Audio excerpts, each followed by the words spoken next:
నమస్తే, welcome to మా తెలంగాణ. నేను మీ శైలజ. గత కొంతకాలంగా నకిలీ రుణ యాపుల విస్తరణ ప్రపంచవ్యాప్తంగా చాలా పెద్ద సమస్యగా మారింది.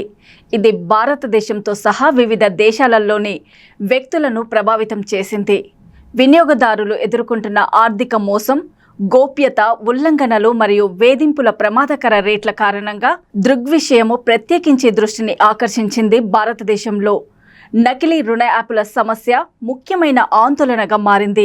వివిధ రాష్ట్రాలలో అనేక కేసులు నమోదయ్యాయి.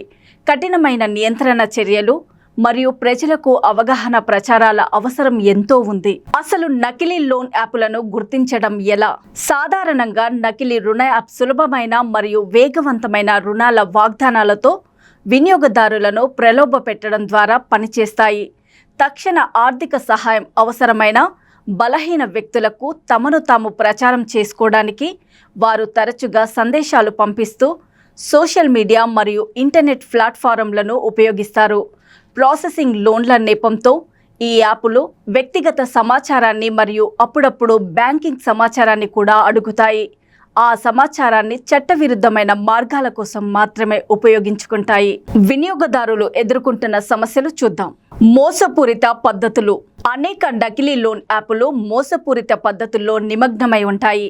అవి వినియోగదారులను ముందస్తు రుసుములు, ప్రాసెసింగ్ ఛార్జీలు లేదా ఎప్పటికీ కార్యరూపం దాల్చని లోన్ల కోసం పన్నులు చెల్లించేలా మోసం చేస్తాయి. ఈ స్కామ్ల కారణంగా గణనీయమైన మొత్తంలో డబ్బును కోల్పోయిన తర్వాత వినియోగదారులు తరచుగా ఆర్థిక ఇబ్బందుల్లో పడుతూ ఉంటారు. కొన్నిసార్లు నకిలీ లోన్ యాప్స్ బారిన పడి వాళ్ళు పెట్టే టార్చర్ భరించలేక చాలామంది మిడిల్ క్లాస్ వినియోగదారులు ఎవరితో చెప్పుకోలేక ఆత్మహత్య చేసుకుంటున్నారు. వినియోగదారి వ్యక్తిగత సమాచారం దుర్వినియోగం. నకిలీ లోన్ యాపుల ద్వారా సేకరించిన వ్యక్తిగత డేటా తరచుగా దుర్వినియోగం చేస్తూ ఉంటారు. ఇందులో గుర్తింపు దొంగతనం, బ్యాంకు ఖాతాలకు అనధికారిక యాక్సెస్ మరియు అప్లికేషన్ ప్రాసెస్ సమయంలో పొందిన సున్నితమైన సమాచారంతో వినియోగదారులను బ్లాక్మెయిల్ చేయడం కూడా చేస్తారు. నకిలీ లోన్ యాప్స్ నుండి వేధింపులు మరియు బెదిరింపులు. విపరీతమైన సందర్భాల్లో లేని రుణాలను తిరిగి చెల్లించడంలో విఫలమైన లేదా మోసపూరిత డిమాండ్లను పాటించడానికి నిరాకరించిన వినియోగదారులు వేధింపులకు మరియు బెదిరింపులకు గురవుతారు. ఇది ఎడతెగని ఫోన్ కాల్లు, సందేశాలు, మార్పింగ్ చేసిన ఫోటోల హింసకు సంబంధించిన బెదిరింపులను కూడా కలిగి ఉంటుంది. ఇది భరించలేని మానసిక క్షోభను కలిగించి చివరకు ఆత్మహత్యలకు పాల్పడుతున్నారు. నియంత్రణ మరియు మార్గదర్శకత్వం లేకపోవడం. మోసపూరిత ఫైనాన్సింగ్ యాప్స్ వ్యాప్తి, పర్యవేక్షణ మరియు నిబంధనలలో లోపాలను వెలుగులోకి తెచ్చింది.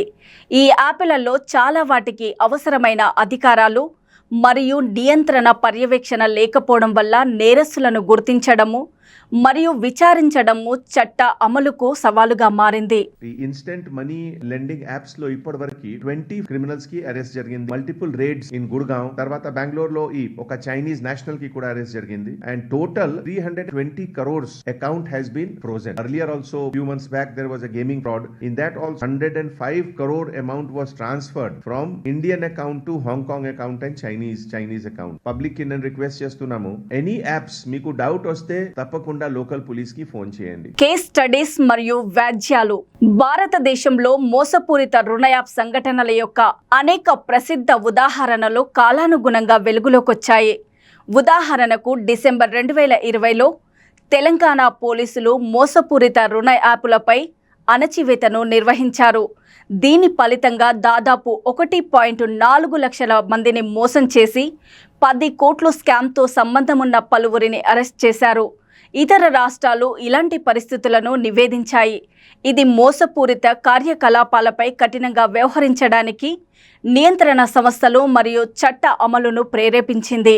ప్రభుత్వం మరియు రెగ్యులేటరీ ప్రతిస్పందన. నకిలీ రుణ యాపుల సమస్యను పరిష్కరించడానికి భారత ప్రభుత్వము మరియు రిజర్వ్ బ్యాంక్ ఆఫ్ ఇండియా వంటి నియంత్రణ సంస్థలు క్రియాశీలక చర్యలు చేపట్టాయి. డిసెంబర్ 2020లో ఆర్బీఐ డిజిటల్ లెండింగ్ ప్లాట్ఫారంలను రుణగ్రహీతలకు ముందస్తుగా సమగ్ర సమాచారాన్ని బహిర్గతం చేయడానికి, పారదర్శకతను నిర్ధారించడానికి మరియు మోసపూరిత పద్ధతులను నిరోధించడానికి మార్గదర్శకాలను జారీ చేసింది. ఎలక్ట్రానిక్స్ మరియు ఇన్ఫర్మేషన్ టెక్నాలజీ మంత్రిత్వ శాఖ కూడా నకిలీ యాప్ల వ్యాప్తిని అరికట్టడానికి మరియు వినియోగదారుల ప్రయోజనాలను కాపాడడానికి ఎన్నో అవేర్నెస్ కార్యక్రమాలను ప్రారంభించింది. నకిలీ లోన్ యాప్ల నుండి మిమ్మల్ని మీరు రక్షించుకోవడం ఎలానో తెలుసుకుందాం. నకిలీ రుణ యాప్ల బారిన పడకుండా తమను తాము రక్షించుకోవడానికి వ్యక్తులు అనేక జాగ్రత్తలు తీసుకోవచ్చు. పరిశోధన మరియు తగిన శ్రద్ధ. ఏదైనా లోన్ యాప్ను డౌన్లోడ్ చేసే ముందు క్షుణ్ణంగా పరిశోధన చేయండి. విశ్వసనీయ ప్లాట్ఫారంలపై వినియోగదారుల సమీక్షలు, రేటింగులు మరియు అభిప్రాయాన్ని తనిఖీ చేయండి.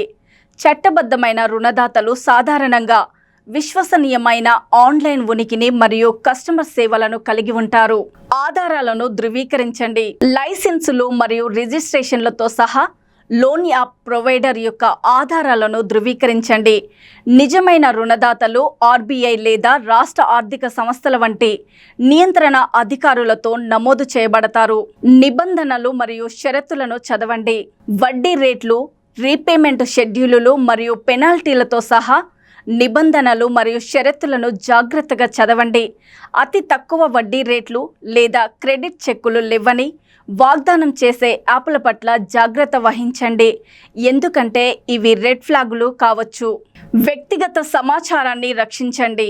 తెలియని లేదా ధృవీకరించని యాప్లతో ఆధార్ కార్డు వివరాలు, బ్యాంక్ ఖాతా పాస్వర్డ్లు లేదా ఓటీపీల వంటి సున్నితమైన వ్యక్తిగత సమాచారాన్ని షేర్ చేయడాన్ని నివారించండి. చట్టబద్ధమైన రుణదాతలు ముందస్తు చెల్లింపులు లేదా అనవసరమైన వ్యక్తిగత సమాచారాన్ని అడగరు. అనుమానాస్పద కార్యాచరణను నివేదించండి. మీరు ఏదైనా అనుమానాస్పద కార్యకలాపాన్ని ఎదుర్కొన్నట్లయితే లేదా నకిలీ లోన్ యాప్ ద్వారా మిమ్మల్ని లక్ష్యంగా చేసుకున్నట్లు విశ్వసిస్తే వెంటనే సమీపంలోని పోలీస్ స్టేషన్ లేదా సైబర్ క్రైమ్ సెల్కు నివేదించండి. సమయానుకూలంగా నివేదించడము మరింత ఆర్థిక నష్టాన్ని నిరోధించడంలో సహాయపడుతుంది మరియు నేరస్తులపై చట్టపరమైన చర్యలు తీసుకోవడంలో అధికారులకు సహాయపడుతుంది. నకిలీ లోన్ యాప్ల వ్యాప్తి డిజిటల్ లెండింగ్ ప్లాట్ఫారంలు మరియు ఆర్థిక సేవలపై నమ్మకాన్ని దెబ్బతీస్తూ ఆర్థిక సహాయం కోరే వ్యక్తులకు గణనీయమైన ముప్పును కలిగిస్తుంది. ఈ సమస్యను పరిష్కరించడానికి ప్రభుత్వ ఏజెన్సీలు, చట్ట అమలు, నియంత్రణ సంస్థలు మరియు వినియోగదారుల నుండి సహకార ప్రయత్నాలు అవసరం. అవగాహన పెంపొందించడము, కఠినమైన నిబంధనలను అమలు చేయడము మరియు విజిలెన్స్ సంస్కృతిని పెంపొందించడం ద్వారా భారతదేశం నకిలీ రుణ యాప్లతో సంబంధమున్న నష్టాలను తగ్గించగలదు మరియు వినియోగదారులందరికీ సురక్షితమైన డిజిటల్ వాతావరణాన్ని సృష్టించగలదు. ఇది ఈరోజు నకిలీ లోన్ యాప్ పైన మా కథనం. మరో కొత్త కథనంతో మీ ముందుకు వస్తాం. అప్పటి వరకు చూస్తూనే ఉండండి.